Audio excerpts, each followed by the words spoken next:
ကိုကြီးဘာလို့လဲကိုကြီးမကိုဆိုင်တာတော့ iPhone တော့လာတယ်ခုမလာနဲ့တော့ဟာ iPhone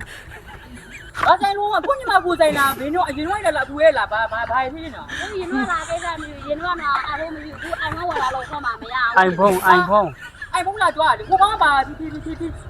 ဘာဒီဖြတ်နေရတော့ အဲ့မှာကြည့်ကြည့်လိုက်တော့ ဟမ် iPhone ရအောင်လို့လုပ်နေ iPhone ဟမ် iPhone ရအောင်လို့လုပ်နေလို့ဒီမှာ ဘလို့ဖြစ်လာတော့မင်းရအောင်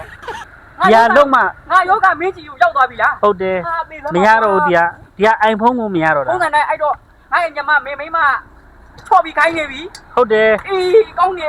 iPhone လိုချင်လုပ်ဆိုလို့ မင်းလည်းကတာတက်နေတာရမှပြေးကြတယ်သိလားထုံးစံတိုင်းဟာလာပြောရင်မော်လာဟိုကအကင်းကြီးရောင်းရရင်ဘယ်တော့ပေးမယ်ဖုန်းဝင်ပေးမယ်ဆိုပြီးတော့ညီလေးမပူနဲ့ဟာလာကျူးစားရောင်းတာအကင်းကြီးရောင်းပုတ်စမ်းငါ့နွားလိုပဲပေါ့ကွာအနည်းဆုံးတော့2နှစ်ကနေပြီးတော့3နှစ်ဟဲ့အောင်ညီလေးသိလားကွာ ကိုကြီးဘာဆောက်ပြောနေ ဩဘာမှမပြောပါဘူးအေးဟုတ်တယ်လို့ရမှာညီလေးနော်လို့ ကိုကြီးကျုပ်ကိုကူဟုတ်ကဲဟုတ်သူ iPhone လိုချင်နေလား မင်းတို့ကမင်းကဘာတွေကိုဘာတွေကြရမှာတော့ငါ့ဘုံကတော့မှအခုမှ iPhone လေးခိုင်နေမှာရက်ချပဲကြည့်ပြကွာ မဟုတ်ဘူးကိုကြီးညီမကပြောတယ်ဒီအကင်တွေကုန်လို့ရှိရင်ရောင်းကောင်းလို့ရှိရင် iPhone မြန်မြန်ရမယ်လို့ပြောတယ် အေးအခုလည်းနည်းနည်းကောင်းနေပြီလေကွာအခုကဘာတွေထက်လို့နေရတော့ မဟုတ်ဘူးဒီထက်မကောက်ဘူးကုန်အောင်လို့လေ အဲ့ဒါငါ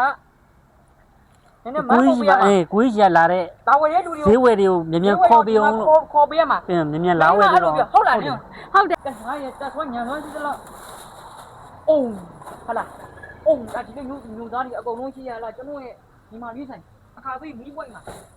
ရှိပါတယ်ငွေလိုင်းဆိုတဲ့အကင်ဆိုင်မှာလာပြီးတော့ဝယ်လို့ရပါပြီဟာမမမဟုတ်တော့ဘယ်တော့မှမသိဘူး โอเค โอเค iPhone ရပြီ